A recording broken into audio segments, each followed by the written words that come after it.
श्री गणेशाय नमः। दोस्तों, वीडियो शुरू करने से पहले वीडियो को लाइक कर दे और चैनल को सब्सक्राइब जरूर कर दे। स्टोरी नेम इज दीवानगी प्यार और जुनून and this story is begin from chapter 15 and guys don't forget to share your reviews and put on your earphones before starting the video for better experience. तो चलिए शुरू करते हैं। दिल्ली, दोपहर का वक्त। अर्शी अंदर आ जाती है। थोड़ी देर बाद वो 4th फ्लोर पर पहुंचती है और एक अपार्टमेंट के सामने आती है जहां नेम प्लेट पर लिखा था कपूर APPARTMENT।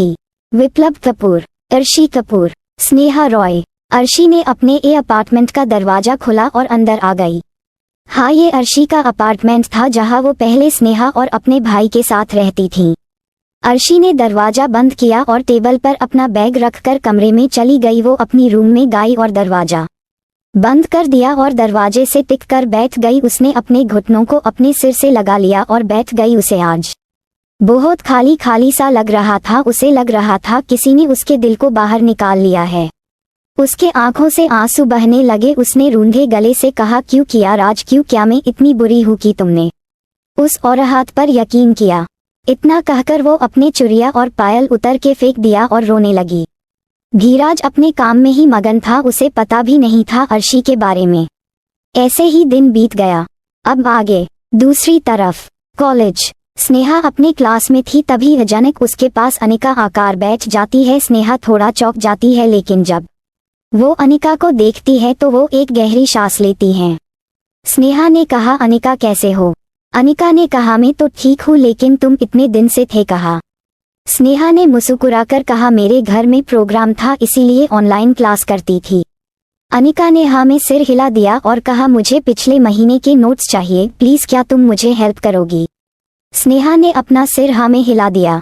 उन दोनों ने अपने नंबर एक्सचेंज कर लिए। स्नेहा ने अनिका को सारा नोट्स भेज दिया व्हाट्सएप पर। अनिका की नज़र स्नेहा के बाइट मार्क्स पर गई तो उसने स्नेहा को छेड़ते हुए कहा, लव बाइट्स। हाँ। स्नेहा अनिका के बात पर ब्लश करने लगती है तो अनिका ने मुस्कुराकर पूछा, हस्बैंड, फियांस और बॉयफ्रेंड? स्नेहा ने थोड़ा हिचकिचाकर कहा, बॉयफ्रेंड। अनिका ने मुस्कुराकर अपना सिर हिला दिया। फिर दोनों क्लास लेने लगे। दूसरी तरफ इंदौर। रायजादा मैंशन के सामने 5 ब्लैक BMW आकर रुकता है, जिसमें से अथर्व, सुधांशु, कुशाग्र बाहर आते हैं। वो लोग घर के अंदर जाते हैं तो दादाजी ने अथर्व को देखकर आंखें चढ़ाते हुए कहा, सुना था तुम कल रात को ही आ रहे थे, तो कहाँ रह गए थे? अथर्व ने कहा, रिलैक्स डूड, मैं आपके लिए पोता बाबू ढूंढ रहा था। दादाजी ने अपनी चड़ी से अथर्व के पिछवाड़े पर एक जोर से मारा तो अथर्व उछलने लगा और अपने पिछवाड़े को सहलाने लगा और मुंह बनाकर दादाजी को कहा, क्या यार दादाजी, आप अभी भी इतने जालिम क्यों हो यार? दादाजी ने मुंह बांधकर कहा, तू भी नालायक है आदित्य के तरह। अथर्व ने तुनक कर पूछा, क्यों? दादाजी ने इस बार दांत पीसकर कहा, क्या लगता हूँ मैं तुम भाइयों को? हाँ, जब चाहा कंधे पे अपने नए नवेली तंद कर आकर खड़े हो जाते हो। अथर्व ने छोटा सा मुंह बकर कहा, अरे भाई, मैं तो मजाक कर रहा था। दादाजी ने फिर से चड़ी उठाकर अथर्व की ओर बढ़ते हुए कहा, मैं तुम्हें किस एंगल से तुम्हारा भाई लगता हूँ? हाँ। अथर्व दिनेश जी के इंटेंशंस को भाव कर 2 कदम पीछे हो जाता है। तभी दोनों को किसकी ठहाके लगाकर हंसने की आवाज सुनाई दी। दोनों ने इस तरफ देखा जहां शिवी और सुनिधि अथर्व को चढ़ी पड़ते हुए देखकर हंसी से लोटपोट हो रहे थे। अथर्व ने बुरा सा मुंह बनाकर कहा, तुम दोनों का भी सही है यार, जब जरूरत होती है तो भाई आप मेरे सब हो, और जब मुझे ये लोग टॉर्चर करते हैं तुम लोग हंसते हो।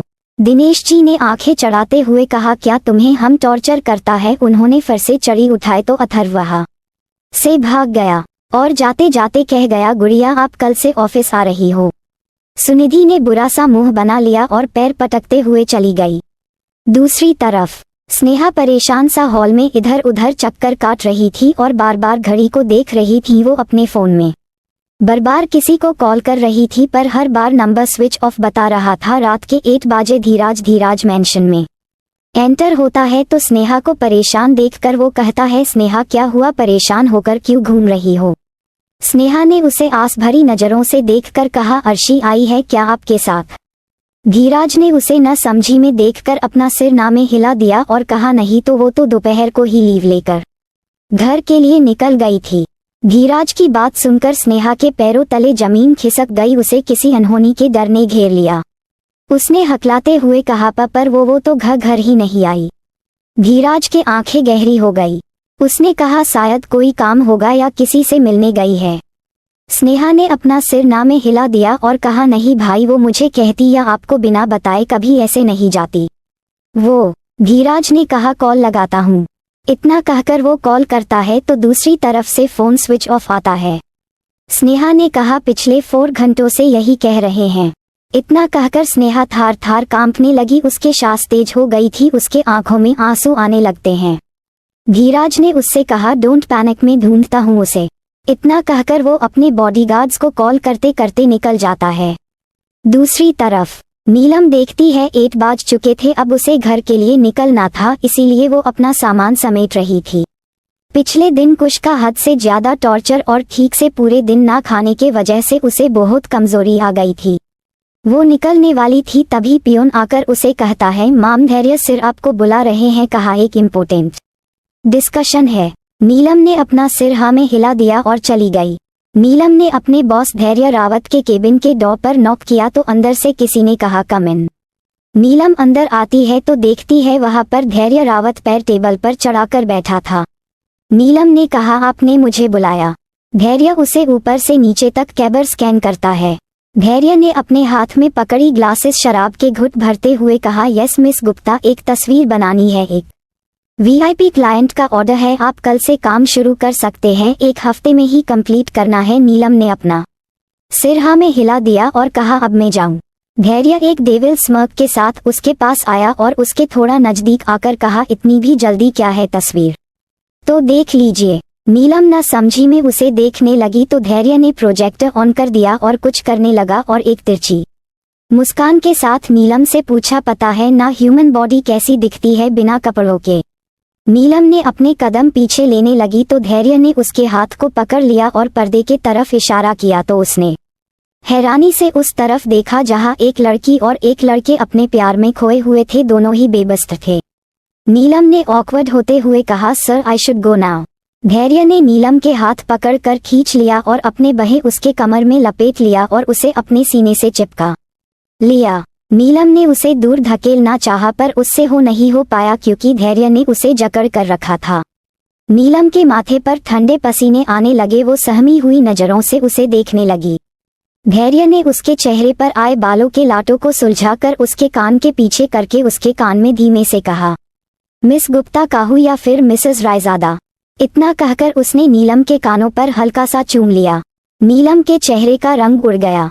धैर्य ने उसके सफेद चेहरे को देखकर कहा झटका लगा, सोच रही हो ना कैसे पता चला मुझे। नीलम फटी आंखों से उसे देखने लगी। धैर्य ने उसके गालों को अपने एक हाथ से सहलाते हुए कहा मुझे सब पता है, तुम कौन हो, कहाँ से आई हो, कौन से लोगों के साथ रहती हो, सब।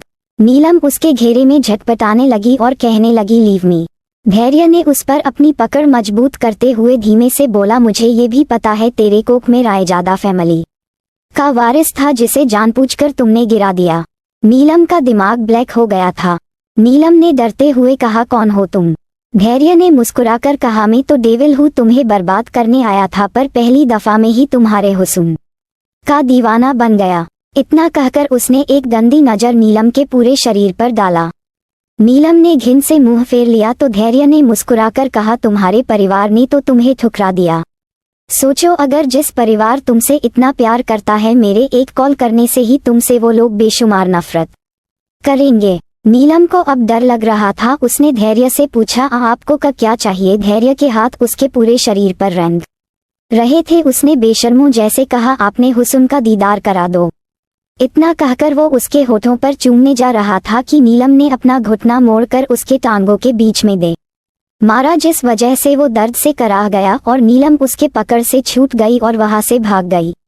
वो जल्दी से ऑफिस से निकल गई तो उसने देखा वहां पर उसका बुलाया कैब है। वो जल्दी से कैब में बैठ गई और मैंशन में चली गई। वहीं दूसरी तरफ धीराज और आदित्य के बॉडीगार्ड पूरे शहर का चप्पा चप्पा छान मार रहे हैं पर अर्शी का कोई अता पता नहीं था। धीराज को अब डर लग रहा था। उसे याद आ रहा था पिछली बार कैसे अर्शी गायब हो गई थी और किस हालत में मिली थी। उस मंजर से ही उसके रोंगटे खड़े हो गए।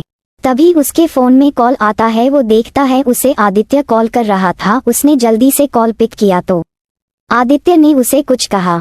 धीराज ने फुल स्पीड में अपनी कार दौड़ा दिया। थोड़ी देर में धीराज एक हाउसिंग कॉम्प्लेक्स के सामने खड़ा था। उसने जल्दी से गार्ड से बात किया और अंदर भागा। तभी वहां आदित्य के कार भी आता है। आदित्य नीरज कुश भागकर अंदर जाते हैं। धीराज के पीछे उनके बॉडीगार्ड्स भी थे। वंश और विप्लव भी आ गए थे। विप्लव का तो हैरानी का ठिकाना ही नहीं था, क्योंकि उसे अर्शी और धीराज के रिश्ते के बारे में पता नहीं था। वो लोग चंद मिनटों में ही अर्शी के अपार्टमेंट के बाहर थे, जहां धीराज दरवाजा तोड़ने को कोशिश कर रहा था। विप्लव ने जब ये है उसने जल्दी से अपार्टमेंट का डुप्लीकेट की निकालकर धीराज को दे दिया। सब लोग हैरानी से उसे देख रहे थे, लेकिन धीराज का इन सब से कोई लेना देना नहीं था। उसे तो बस अर्शी को सही सलामत देखना था। सब लोग अपार्टमेंट के अंदर जाते हैं पर वहां कोई नहीं था। विप्लव अर्शी के रूम के बाहर दरवाजा खटखटाने लगा। विप्लव ने पुकारा, राशि ओपन द डोर, पर कोई आवाज नहीं आई। धीराज ने रिवॉल्वर निकली तो विप्लव ने कहा, मत करो, शायद सो गई है। धीराज ने उसकी एक भी न नहीं सुना और दूसरे ही पल धार धार इसके साथ ही दरवाजा खुल गया। सब लोग अंदर गए और सबके मुंह से जोर से निकला, अर्शी। अर्शी जमीन पर बेस्ट पड़ी थी। उसके बाल बिखरे थे। उसके चेहरे पर आंसू के निशान सूख चुके थे।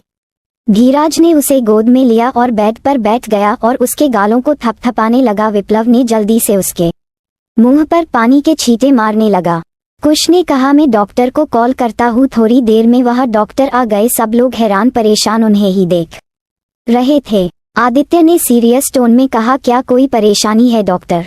डॉक्टर ने ना में सिर हिला दिया और कहा, छोटा सा पैनिक अटैक था, काल तक ठीक हो जाएगा। वंश ने डॉक्टर से दवाई की पर्ची ले लिया और कहा, थैंक यू डॉक्टर। उसके बाद डॉक्टर वहां से चले गए। आदित्य ने धीराज को घूरते हुए कहा, राज ये सब क्या है? धीराज ने थोड़ी देर अपना दिमाग का घोड़ा दौड़ाने के बाद बोला, ठीक ही था सब, सिर्फ मैंने उस पर थोड़ा चिल्लाया था। आदित्य ने एक घुसा उसके मुंह पर जड़कर गुस्से से कहता है, जब तुम जानते हो तुम दोनों के बीच में एक रिश्ता पनप रहा है, तुमने क्यों किया ऐसा?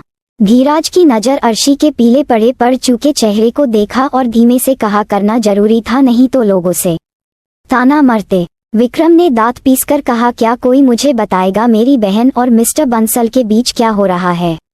विक्रम के बात पर सब लोग उसे हैरानी से देखने लगे। कुश ने थोड़ा हैरान होकर कहा, तुम्हारा बहन? विपलन ने दांत किटकिट कर कहा, यस माई सेल्फ, विप्लव कपूर और मेरी बहन अर्शी कपूर। वंश ने हैरानी से कहा, पहले कभी बताया नहीं तुमने? विप्लव ने एक गहरी सांस लेकर कहा, जरूरत नहीं पड़ी, लेकिन अब लगता है जरूरत है। आदित्य ने विप्लव को देखते हुए कहा, इसका मतलब स्नेहा, अर्शी और तुम एक साथ रहते थे? विप्लव ने अपना सिर हाँ में हिला दिया और अर्शी के सिर के पास जाकर बैठ गया।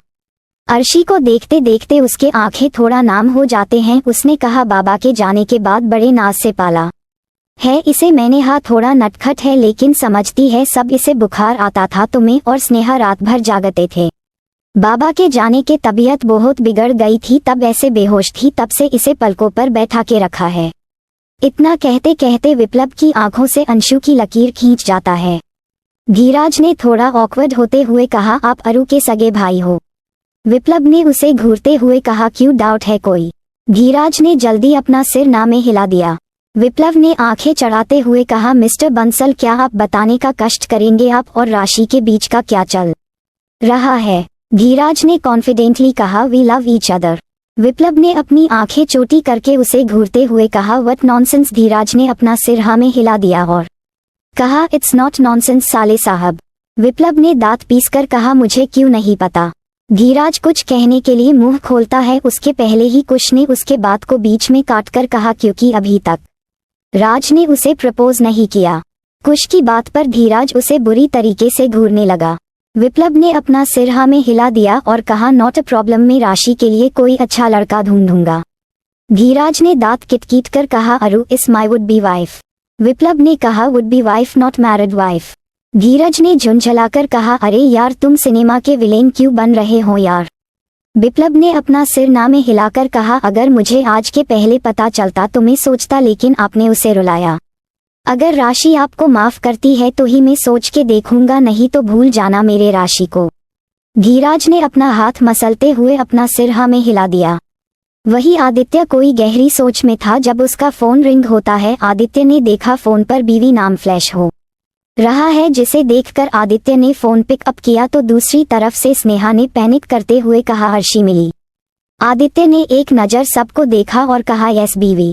आदित्य की बात सुनकर स्नेहा की जान में जान आई। उसने कहा उसे फोन दो। वो कहा थी ठीक है ना, वो इतनी देर तक कहा थी वो उसका फोन क्यों बंद है, आप लोग उसे लेकर कब घर आ रहे हो।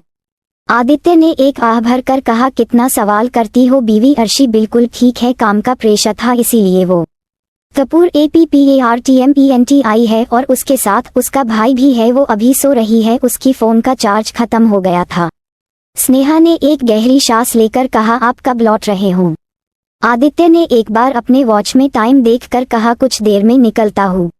स्नेहा ने अपना सिर हाँ में हिलाकर कहा ठीक है, एक साथ डिनर करेंगे और सावधानी से आइएगा। आदित्य ने अपना सिर हाँ में हिला दिया और उसे बाय कहकर कॉल कट कर दिया। वही दूसरी तरफ नीलम ने घर लौटने के बाद से वॉशरूम में थी। वो शावर के नीचे खड़ी थी, उसके ऊपर ठंडा पानी गिर रहा था। वो बार पर अपने पूरे शरीर को रगड़ रही थी, उसे अपने आप से घिन आ रही थी। करीब 1 घंटा बाद वो गुमसुम सी बेड पर आकर बैठ जाती है। उसके दिमाग सामने बार बार एक मंजर घूम रहा था। So don't forget to share your review and comment your best part of an story. और अगर आपने अभी तक हमारे चैनल को सब्सक्राइब नहीं किया तो कृपया इसे सब्सक्राइब करें और बेल आइकन पर क्लिक करें ताकि आप हमारी नई कहानी पहले पा सके। And if you like my story so comments your feelings with heart emoji. तो मिलते हैं नेक्स्ट वीडियो, तब तक के लिए राधे राधे।